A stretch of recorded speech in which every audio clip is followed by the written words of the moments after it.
Assalamualaikum dan salam sejahtera bersama saya Najib Arif dan ini adalah Awani 7.45.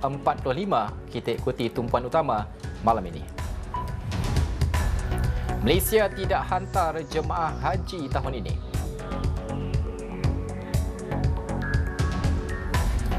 Juga pikas di premis kilang, perindustrian bermula 16 Jun. Dan orang asli adalah hutan. Pasar raya orang asli adalah di hutan, bukan di bandar.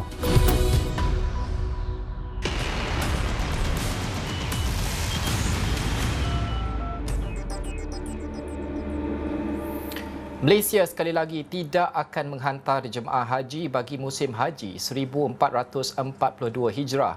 Ia selepas kerajaan Arab Saudi memutuskan ibadah haji bagi tahun ini dihadkan hanya untuk warga negara Arab Saudi dan rakyat negara lain yang telah berada dalam negara tersebut sahaja. Dan juga sehubungan itu, Menteri di Jabatan Perdana Menteri Hal Ehwal Agama Datuk Seri Dr. Zulkifli Muhammad Al-Bakri dalam satu kenyataan maklumkan pihaknya akur dengan keputusan tersebut. Beliau pada masa sama menghormati keputusan Arab Saudi yang hanya membenarkan ibadah haji dijalankan bagi warga negara Saudi dan penduduk negara lain yang telah berada dalam negara tersebut. Kerajaan bagaimanapun akan memastikan segala urusan rakyat Malaysia yang telah berada di sana dan terpilih untuk melaksanakan ibadah haji bagi musim haji 1442 Hijrah diuruskan dengan sebaiknya oleh Lembaga Tabung Haji. Zulkifli pada masa sama memohon maaf kepada semua bakal jemaah haji yang merindui Tanah Suci kerana terpaksa menangguhkan ibadah haji pada tahun ini.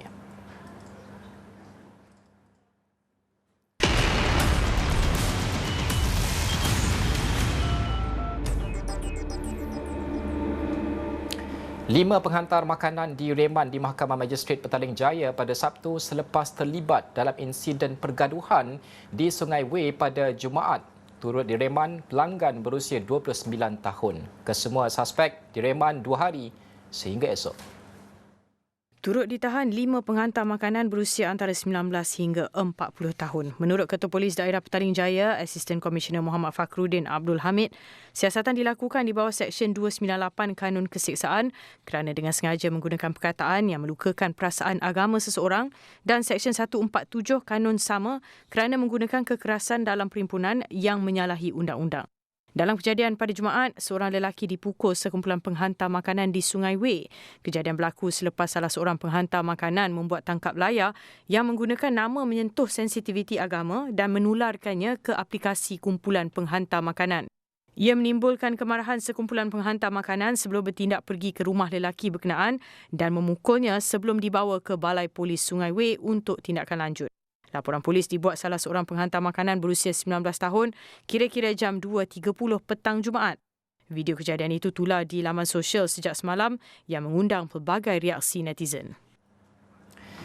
Tahanan reman ke atas seorang pegawai penyiasat narkotik berpangkat inspektor disambung lagi selama 3 hari bermula hari ini. Perintah reman berkenaan dikeluarkan oleh penolong pendaftar Mahkamah Kota Baru Amni Johari di Mahkamah Magistrate Kota Baru. Sebelum ini tertuduh direman selama 4 hari bagi membantu siasatan berhubung dakwaan rogol ke atas seorang tahanan wanita berstatus janda. Suspek berusia 29 tahun didakwa melakukan perbuatan tersebut semasa mangsa berusia 27 tahun ditahan di lokap bagi membantu siasatan berhubung kes rampasan dadah.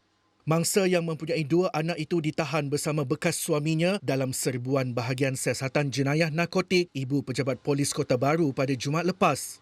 Mangsa bersama bekas suaminya direman di lokap Balai Polis Pengkalan Cepa selama 7 hari untuk siasatan berkaitan rampasan dadah. Suspek yang merupakan pegawai penyiasat dalam kes berkenaan dan didakwa memaksa mangsa melakukan oral seks dan persetubuhan sebagai dorongan untuk melepaskan kes mangsa. Kes disiasat mengikut Seksyen 376 Kanun Keseksaan kerana merogol dan Seksyen 377C Kanun Keseksaan kerana oral seks. Hari ini Malaysia mencatatkan kes baharu sebanyak 5,793 kes. Ini menjadikan jumlah kes positif COVID-19 652,204 kes. Manakala jumlah kes aktif dengan kebolehjangkitan pula adalah sebanyak 76,247 kes. Dalam pada itu, bilangan sembuh hari ini ialah sebanyak 8,334 kes, menjadikan jumlah pulih sebanyak 572,113 kes. Sehingga kini 914 kes positif sedang dirawat di ICU, 459 kes memerlukan bantuan pernafasan dan jumlah kematian dicatatkan hari ini sebanyak 76 kematian. Ini menjadikan kes kumulatif kematian di Malaysia sebanyak 3,844 kes.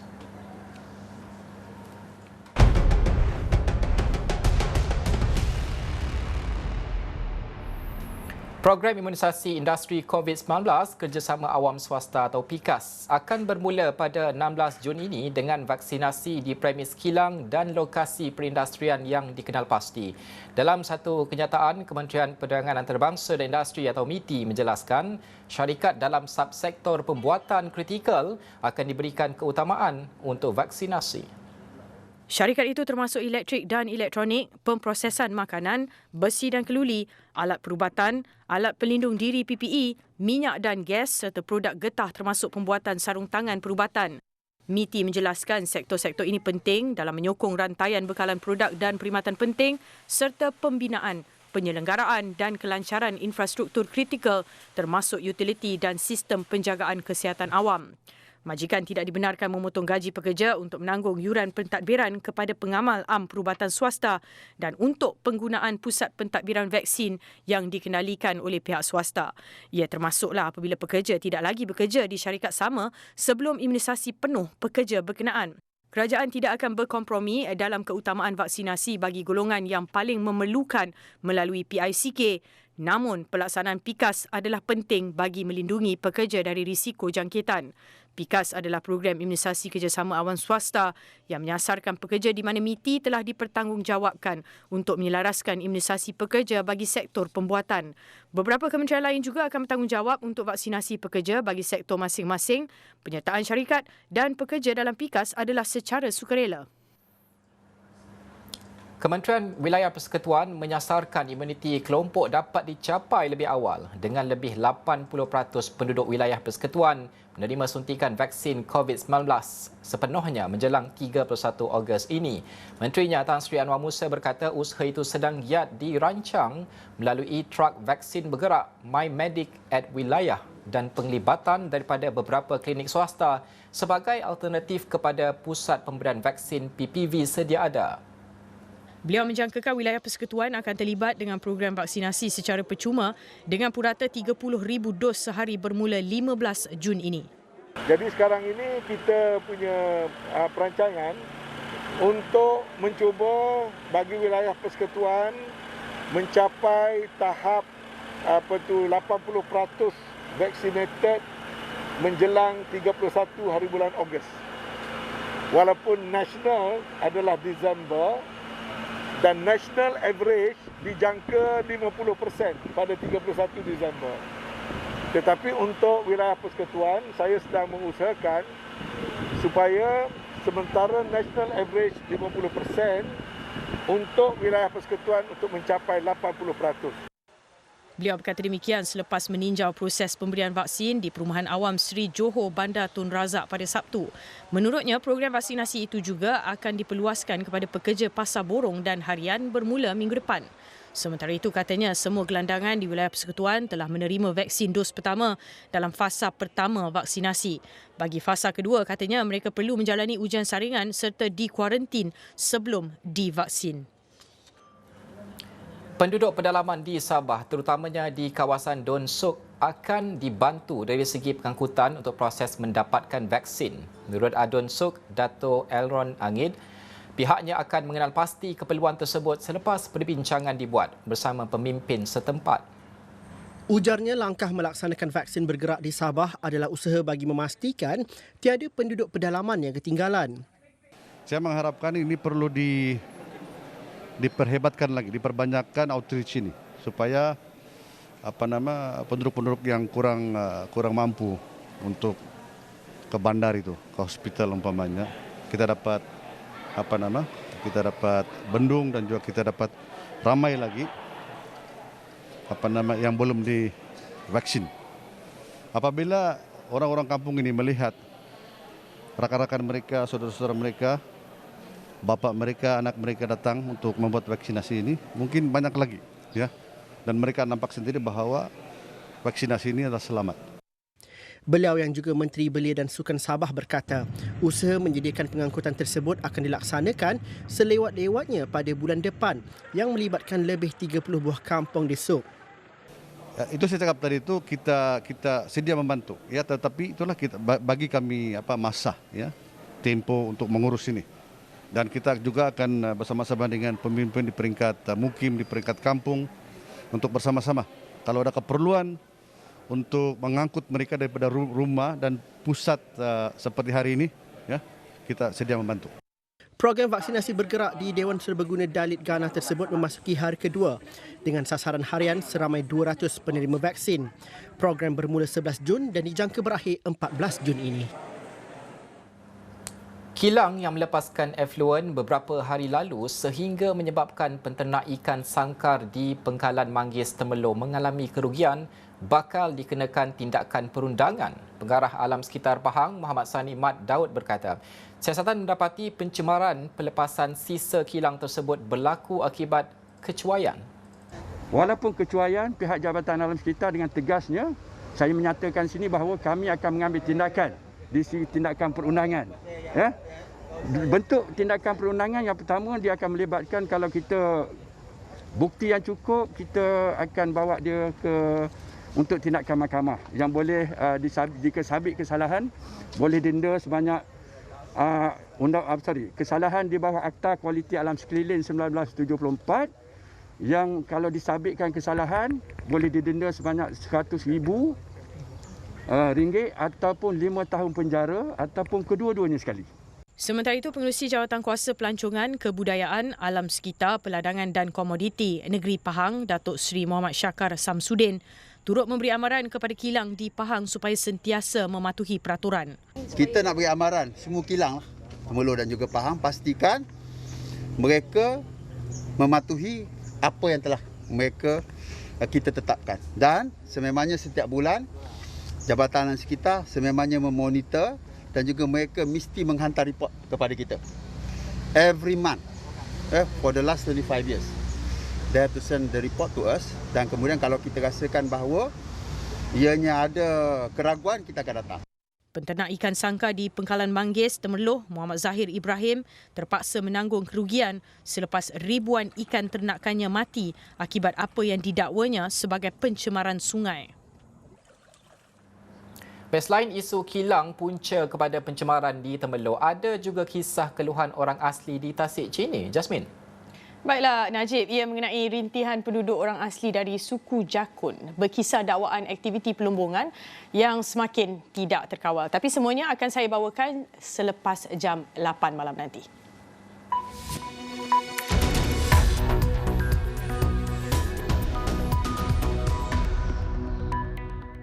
Assalamualaikum dan salam sejahtera. Saya Jasmine Abu Bakar dan ini Awani 7.45. Apa kata kita saksikan antara tumpuan Awani 7.45 malam ini.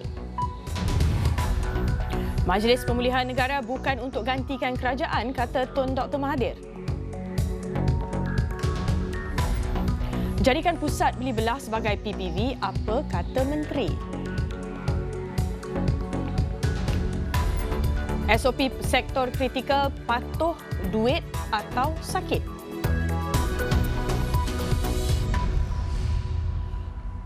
Bagi anda yang terlepas, ini perkembangan musim haji kali ini. Malaysia sekali lagi tidak akan menghantar jemaah haji bagi musim haji 1442 Hijrah.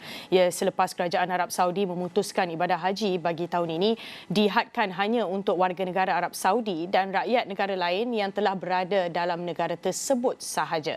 Sehubungan itu, Menteri di Jabatan Perdana Menteri Hal Ehwal Agama, Datuk Seri Dr. Zulkifli Muhammad Al-Bakri dalam satu kenyataan memaklumkan pihaknya akur dengan keputusan tersebut. Beliau pada masa sama menghormati keputusan Arab Saudi yang hanya membenarkan ibadah haji dijalankan bagi warga negara Saudi dan penduduk negara lain yang telah berada dalam negara tersebut. Kerajaan bagaimanapun akan memastikan segala urusan rakyat Malaysia yang telah berada di sana dan terpilih untuk melaksanakan ibadah haji bagi musim haji diuruskan dengan sebaiknya oleh Lembaga Tabung Haji. Zulkifli pada masa sama memohon maaf kepada semua bakal jemaah haji yang merindui Tanah Suci kerana terpaksa menangguhkan ibadah haji pada tahun ini. Bekas Perdana Menteri Tun Dr. Mahathir Mohamad menegaskan Majlis Pemulihan Negara yang beliau cadangkan bukan untuk menggantikan kerajaan sedia ada. Ahli Parlimen Langkawi itu berkata majlis itu mempunyai 4 tugas khusus iaitu mengurangkan kes baru COVID-19, menyelesaikan isu ekonomi, pendidikan serta politik. Dalam catatan terbaru di blognya, Dr. Mahathir berkata, Majlis Pemulihan Negara tidak akan diletakkan di bawah kerajaan. Sebaliknya, melaporkan terus kepada Yang di-Pertuan Agong. Selain dari 4 perkara yang digariskan, Dr. Mahathir berkata, perkara lain tidak akan disentuh oleh majlis dan kerajaan boleh menangani urusan-urusan biasa asalkan tidak menyentuh 4 perkara tadi. Tambahnya, tempoh masa untuk majlis hanyalah sehingga negara mencapai imuniti kelompok atau sebelum pilihan raya umum ke-15.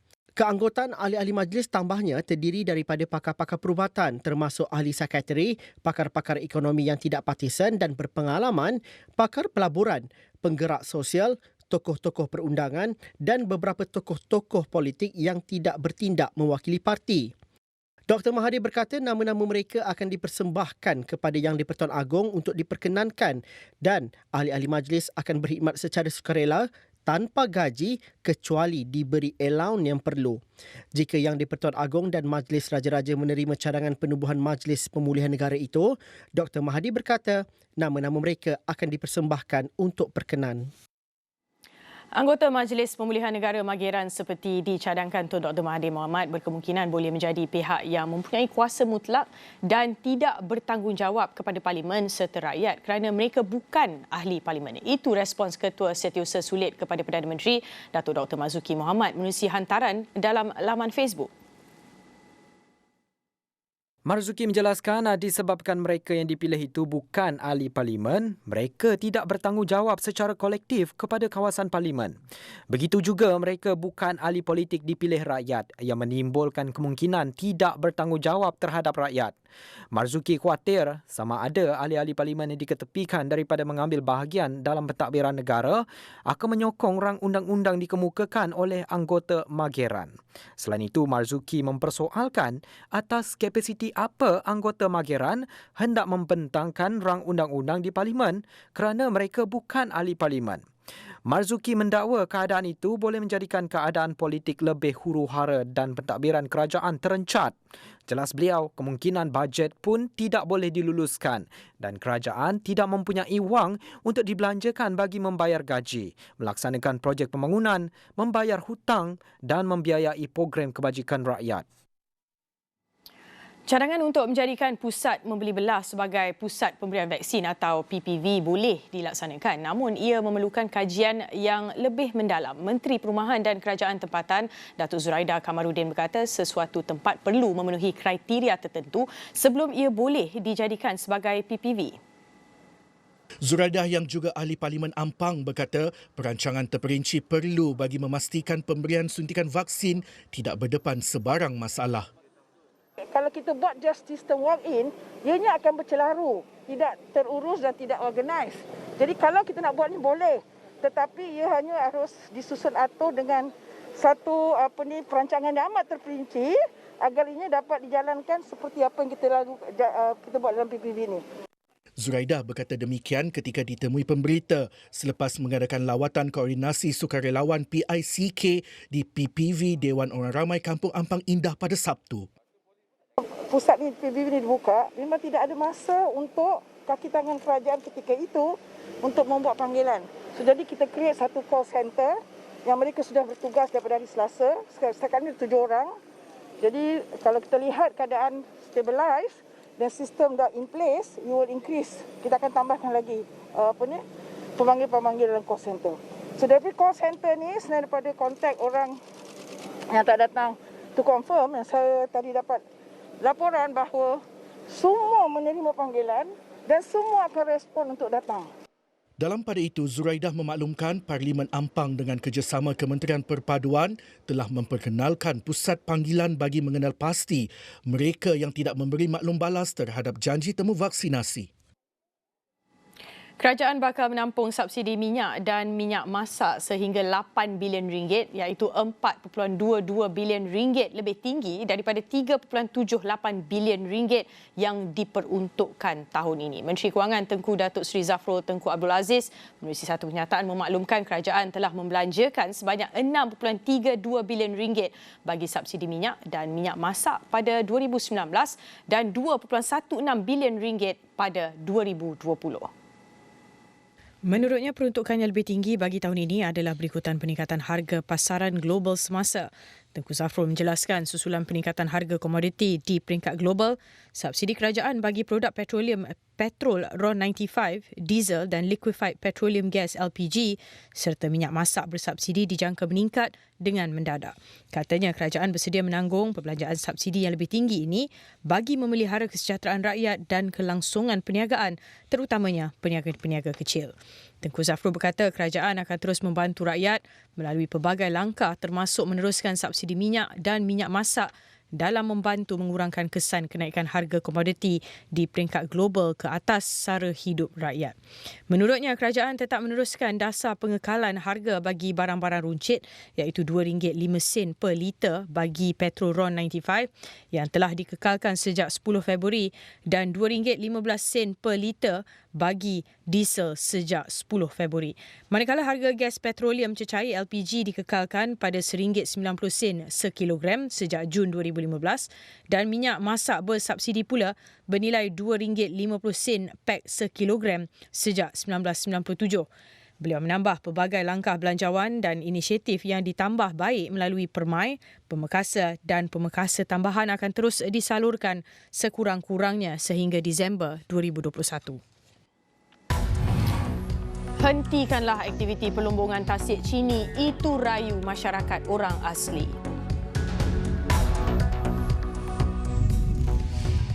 Hentikan aktiviti pelombongan tasik Cini, rayu masyarakat orang asli.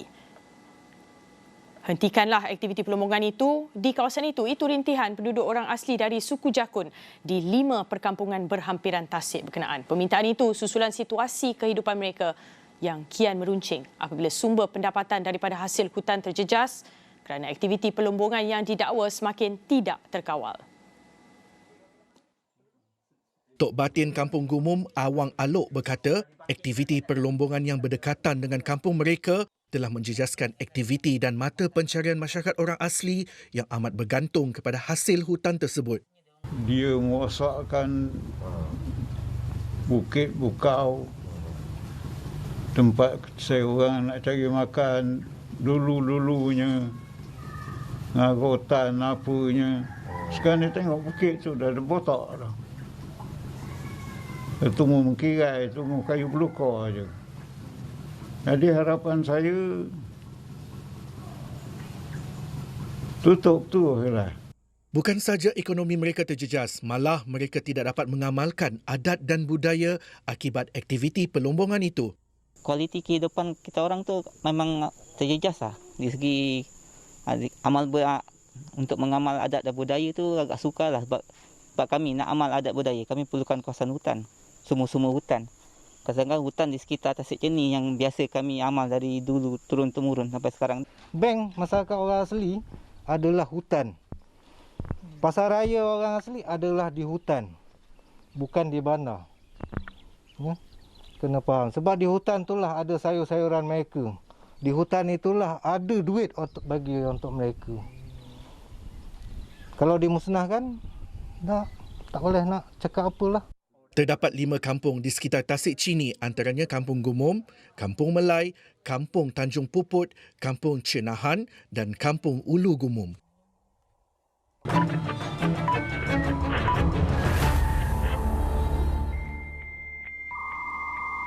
Penutupan penuh hanya membenarkan sektor penting dan kritikal beroperasi dengan kapasiti pekerja 60%. Namun pasti ada saja pelanggaran yang berlaku. Sejauh manakah tahap kesedaran dan kepatuhan kita dalam memahami sasaran yang cuba dicapai kerajaan? Ikuti laporan yang disediakan Raja Hisham, Raja Zaid.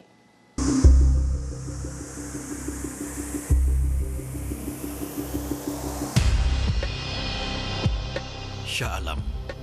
Umum mengetahui ia merupakan kawasan perindustrian yang turut menyumbang dan menjana pendapatan rakyat dan ekonomi negara.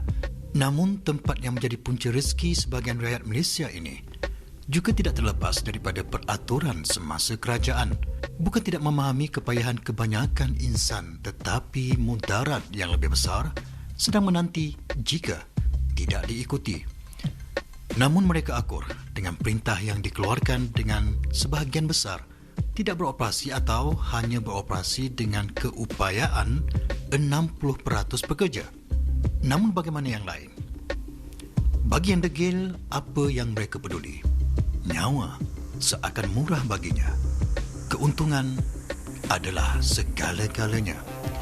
5 Jun lalu, 2 buah kilang di Sungai Petani Kedah di kompaun RM10,000 selepas didapati mengemukakan pengisytiharan palsu untuk beroperasi ketika perintah kawalan pergerakan. Kilang Kitar semula logam dan kilang kayu arang tersebut didapati menukar status kepada sektor minyak dan gas untuk mengaburi mata pihak berkuasa.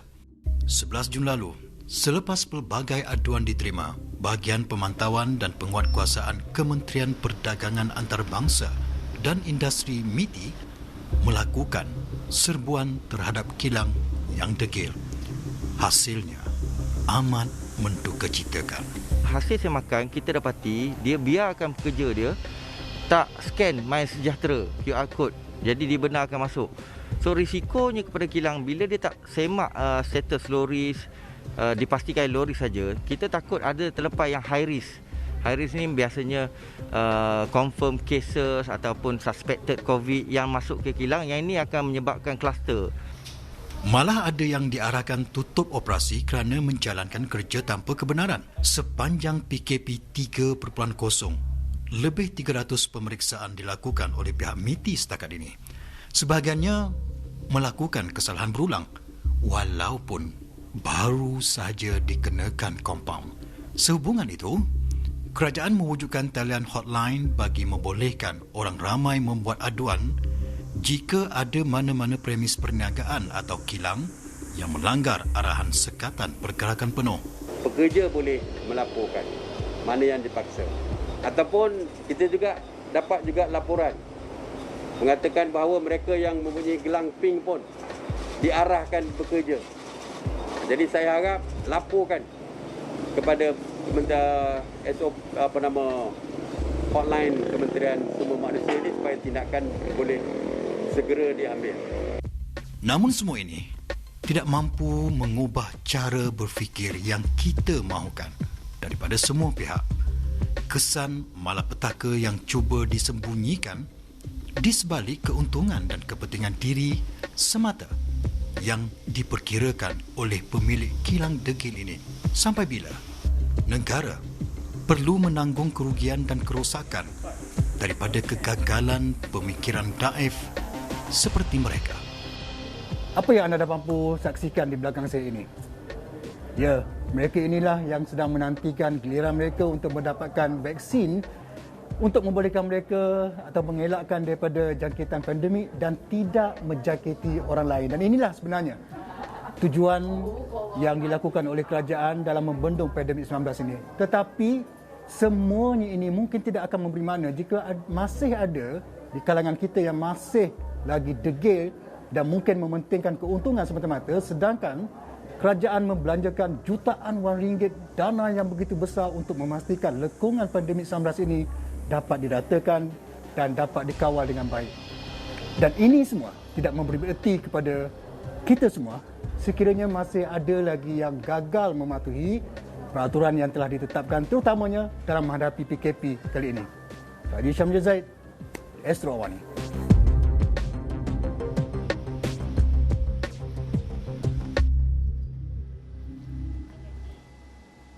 Pada dapatkan akhbar sinar harian pada Ahad dengan tajuk Muka Depan, Bahaya Kosmetik Beracun. Tinjauan sinar harian mendapati 9 produk kosmetik beracun dijual secara berleluasa, terutama di sekitar Bandaraya Shah Alam, Selangor.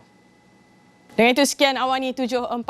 Ikuti bagaimana segelintir masyarakat mendepani cabaran kehidupan dalam diary lockdown di halaman Micro Interaktif di astroawani.com dan segala maklumat lain dalam astroawani.com, juga aplikasi kami. Terima kasih kerana menonton saluran berita paling dipercayai di Malaysia. Saya Jasmine Awakar. Selamat malam, kita jumpa lagi.